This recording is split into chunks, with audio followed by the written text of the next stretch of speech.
It's me, the Stardust Dash, and I'm gonna be reacting to Negative Legends a video called "What Happened to Huntik." So yeah, let's go. Hello once again. My name is Negative Legend, and this backdrop doesn't really work for this video.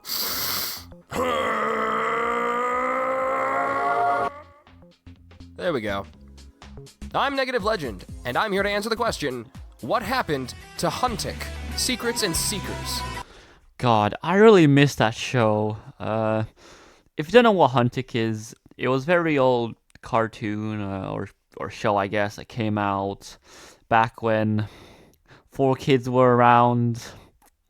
And this actually came out, and this actually aired on what do you call it? Jetix in the UK. So yeah, but I think it originally came out on the 4Kids channel first. So yeah.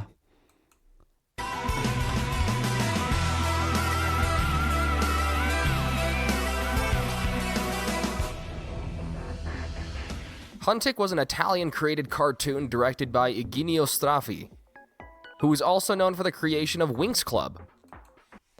I actually used to watch Wings Club too, but I think I stopped after I think it was season 3 or 4 with the Baltor arc.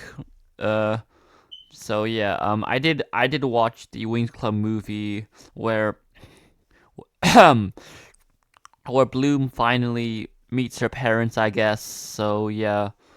But I kind of stopped watching like Wings Club after the Baltor arc and the movie. I guess. The series was a co-production between Big Baka Productions and Rainbow SPA. Rainbow is an animation company that was created by Eugenio Straffi. Eugenio Straffi started off as a comic book illustrator before expanding to where he is today. Magari un filo conduttore, non delle storie totalmente autoconclusive in cui il personaggio avesse una parabola, una crescita, più livelli. The show may have been animated in Italy, but the script and voice work was all done in the United States. On January 3rd, 2009, the first episode of Huntik aired on Jetix and the CW4Kids.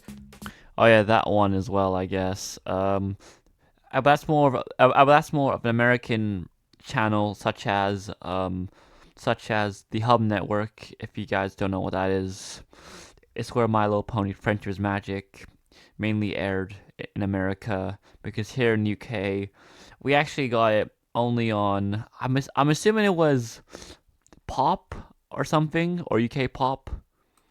Back when that was still a thing. The series follows Locke Lambert, a young and not too bright boy who has a strong heart and strong will as he uncovers the secret legacy of his missing father. The Seekers research history and myth to deduce possible locations of amulets, which hold the spirits and powers of the Titans, which they bond with and use to help them fight against evil forces. On his mission to uncover what happened to his father, Locke is joined by Dante Vale, the dude who is written to be the cool guy, Sophie Casterwill, the book-smart girl who lectures Locke and helps with his teaching, Zalia Moon, the lone wolf who is constantly sucked into helping the main cast, and a talking titan named Chariot, who is possibly as annoying as Snarf from Thundercats. The IMDb page for Huntik shows that the main voice for Locke is Yuri Lowenthal, who is also... If you don't know who he is, he also voiced a 16 and 17 like year old Ben, or 15, I can't remember. So yeah, he also voiced Superman in Legion of Superheroes. If you haven't seen that one, oh my God, he was in Prince of Persia: The Two Thrones. Okay, I didn't know that. Okay, I did know that one as well. I know Ben 10 because I watched it, obviously. So yeah. also responsible for Ben 10 and several other popular works. What's shocking is that the page also showed that the writers behind the show aren't really known for anything else other than Winx Club and some other obscure shows. It also states that the show actually had 2 directors instead of just 1. The second director was Simone Borselli. The amount of episodes directed seems unreliable since there are 52 episodes and they only show 14 in total that's been directed. It quickly became clear that IMDb wasn't the most reliable source, but if you remember a strange change in Locke's voice, that's because the voice actor changed, and there was actually 3 voice actors who played Locke over the course of the series. The animation between Season 1 and 2... Honestly didn't like that about Season 2, I'm sorry, but Season 2 I had several problems with Season 2. First of all, like, Locke's voice is like... It doesn't sound like the one from Season 1, obviously. And 2, I feel like the story was a bit hit and miss there, I guess, because at first, you know, it was about stopping the organization, and then we find out that the real enemy this entire time is the blood spiral, because what's his name, Razumov from Season 1, who was a part of the organization, is actually the leader of the blood spiral. And if you don't know who the blood spiral are in Huntik, they're a bunch of seekers who want to resurrect the betrayer or something, because the betrayer is the one who created the blood spiral. So yeah. Who took a radical and off-putting turn. The animation in Season 1 looked raw and flowed. It was traditional animation.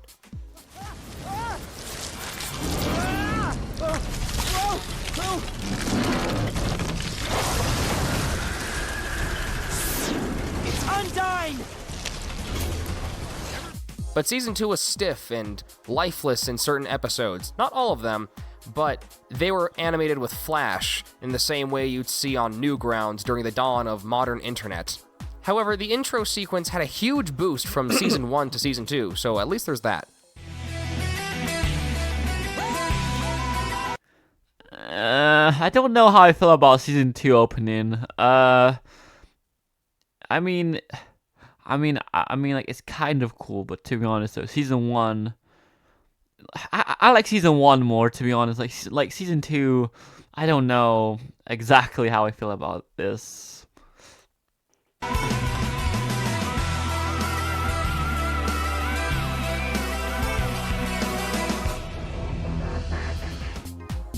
Though the concept behind the show was really cool and engaging, Season 1 was rife with recycle animations that make it difficult to sit through.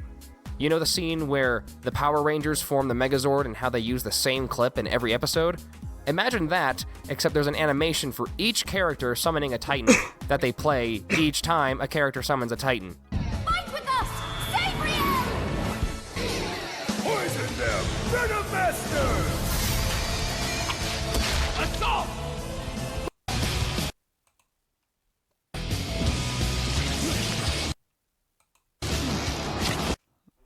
I mean, to be honest, though, it's very common, I feel like, because, you know, animation, the thing about animation is you can basically just, like, keep reusing it again and again. So, yeah.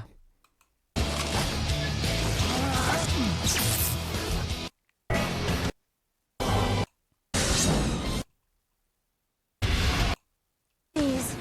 King Ba- The champions! It's pretty painful. The show sought to be somewhat informative to the children viewing it by giving descriptions of myths like Thor and old heroes like Jeanne d'Arc, while also telling an engaging story that takes a lot of liberties with the myths and legends to fit the story they're telling.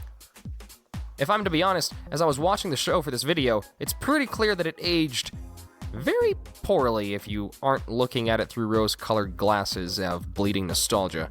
A trading card game was made that tied into the show and was printed. I actually saw some of these cards at my Poundland a few years back in 2012, I believe. So yeah, but I don't think the game was that good, like, to be honest. Like Monsino or something. Printed by Upper Deck, which was first released in 2009. There were 3 expansions along with tins and promotional cards made for the game. Seeker, ready. Nation. The main characters. The amulets for the Titans were packaged with the figures if you were to purchase the Titan. The comics seem to be near impossible to find, but apparently you can buy some pages of the sketchwork on eBay if you're a hardcore collector. You could also buy the Will Blade, apparently, if you want it. I found that also. Eccolo, è arrivato. È Huntik. Siamo noi nuovi eroi. Titani, amuletti, collezionali tutti. Un'avventura alla scoperta di antichi misteri. Una lotta tra titani. Per veri duri, sfida i tuoi amici e partecipa al mega concorso. Huntik, in edicola. Huntik, solo per... Somewhat active. You can still visit it. Apparently there's pictures of some sort of theme park ride, but I can't read anything that's written on this website, so it's up to your best guess. On Reddit, Meme Inspector said, I think they just didn't know where to go after Season 2. Season 2 wasn't very good and didn't leave much to be discovered for Season 3. Bored Rab said, Huntik had a good forceful Season 1, but things slowed down soon after. The concept of Huntik was great, and I heard of there being a game around it, but there was never any proof from what I seen. But I think they did go for the game. I don't think it would have lasted longer than a month, or maybe a bit more than Duel Masters at least. The reason Huntik ended isn't clearly stated, but it can be attributed to the ending of CW4Kids and 4Kids losing their lawsuits during that time. Eugenio Straffi also moved on to other projects after Huntik, one of his most recent works being Regal Academy, which I never actually seen that show yet. was released in 2016. Currently, as of the recording of this video, you can find every episode of Huntik on Netflix. That's I mean, like, not anymore, because I think it's gone at this point. Like how Netflix are trying to, like, slowly get rid of every season of My Little Pony Friendship is Magic, so yeah. everything I have for Huntik. If you want to vote on what video this video, Well, anyways, that was my reaction to Negative Legends video about Huntik, and yeah, it was a good show. I still think the second season was a bit bad. Season 1 was my I prefer season 1 if I'm being honest. So yeah. But that's it really for this video. I'll see you guys next time, and bye.